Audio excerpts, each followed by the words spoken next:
أعوذ بالله من الشيطان الرجيم بسم الله الرحمن الرحيم وإذا قيل لهم اتقوا ما بين أيديكم وما خلفكم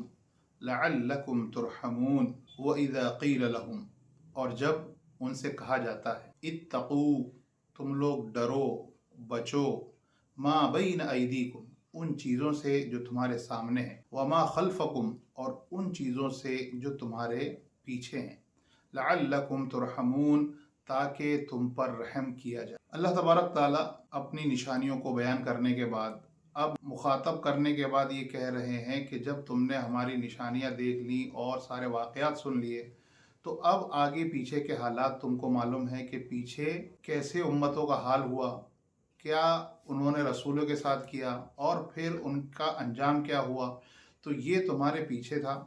اور آگے تمہاری زندگی ہے وہ دیکھ لو کہ اب تمہارے اعمال کیسے ہونے والے ہیں، تو اس کو ڈر کر بچ کر عبرت کے ساتھ گزارو تاکہ تم پر رحم کی۔ اب یہاں پر ایک لفظ ہے اتقو، یعنی اللہ سے ڈرنا۔ تقوی کسے کہتے ہیں؟ تقوی کہتے ہیں کہ بغیر دیکھے اللہ کا ڈر ہو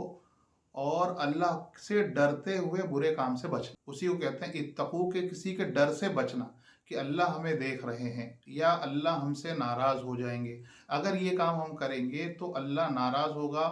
اور اس کام سے بچ جانا جو اللہ نے نہیں کہا، اسی کو کہتے ہیں تقوی۔ اسی کو کہا یہاں پر اتقو، تم لوگ بچو ایسے کام کرنے سے جو تمہارے لیے نقصان دہ ہو۔ اب یہاں پر آگے ایک لفظ ہے ما بین ایدیکم، جو تمہارے سامنے ہے، وما خلفکم اور جو تمہارے پیچھے ہے۔ اس کی مختلف تفسیریں، ایک تفسیر کہ ما بین ایدیکم جو تمہاری زندگی، تمہارے سامنے جو چیزیں ہیں، جو آیتیں، جو نشانی اوپر بیان کی گئی، آیت لہم اللیل، آیت لہم انا حملنا ذریتہم جو تمہاری سواری کی بات تھی، جو تمہاری رات کی تھی، آیت لہم الارض المیتہ زمین کی نشانی بیان کی، یہ تمہارے ما بین ایدیکم، یہ جو تمہارے سامنے ہے، اور وما خلفکم اب اس کے دو مطلب ایک بیان کی گئے، ایک تو یہ کہ جو تمہارے پیچھے گزر گئے، یعنی گزشتہ امتوں کے حالات وہ تم کو گزر چکے تمہارے پیچھے، اور ایک ہے وما خلفکم، ما بین ایدیکم سے مراد دنیا ہے، تو دنیا میں ہر چیز کرنے سے پہلے اللہ سے ڈرے، وما خلفکم اور اس کے بعد جو پیچھے تمہاری آخرت کی زندگی آنے والی ہے اس دنیا کے بعد، تو اس کو وما خلفکم سے تعبیر کیا۔ تو وَإِذَا قِيلَ لَهُمْ اور جب ان سے کہا جاتا ہے اتقو کہ تم آپ لوگ ڈرو، ما بین ایدیکم ان چیزوں سے، ان آیتوں سے، بین ایدیکم جو تمہارے سامنے ہیں، اور ان چیزوں سے خلفکم جو تمہارے پیچھے ہے۔ ہو گیا کیا نتیجہ اللہ بیان کر رہے ہیں، اگر تم ڈرے ان چیزوں سے اور اپنے آپ کو بچا کے رکھا اللہ کی نافرمانیوں سے، لعلکم ترحمون تو اس کرنے کی وجہ سے تم پر رحم کیا جائے گا اور تمہارے گناہوں کو اللہ معاف فرما دے۔ اور اس کے بعد اللہ تبارک تعالیٰ ایک جرنل چیز بتا رہے ہیں کہ جو اس طرح کی چیزیں نہیں کرتے، اللہ کا انکار کرتے ہیں، ان کا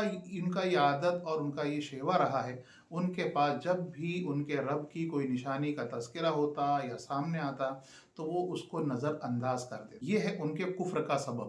اللہ تبارک تعالیٰ آیتیں دکھا رہا ہے، اللہ تبارک تعالیٰ آیتیں جتلا رہا ہے، اللہ تعالیٰ نعمتیں کر رہا ہے، اللہ تبارک تعالیٰ نعمتوں کو جتلا رہا ہے،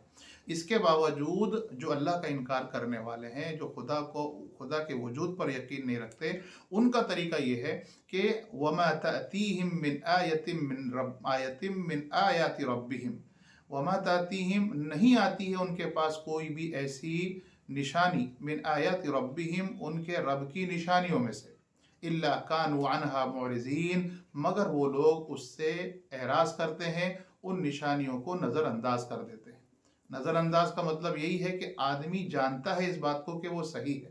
جیسے ایک آدمی بیٹھا ہوا ہے اور ایک آدمی سے وہ ملنا نہیں چاہتا، اور مجلس میں جب وہ اس کے پاس سے گزرتا ہے تو پھر اس ایسا رویہ اختیار کر دیتا ہے کہ گویا اس نے دیکھا نہیں، حالانکہ اس نے دیکھا ہوا ہوتا ہے۔ تو یہاں پر بھی یہ بات ہے کہ اللہ کی نشانیاں جانتا ہے کہ یہ اللہ کی نشانی ہے، یہ اللہ کی آیتیں ہیں، جاننے کے باوجود نظر انداز کرتا ہے، یہ سبب بنتا ہے کفر کا۔ ایسے لوگ جو اپنے خدا کی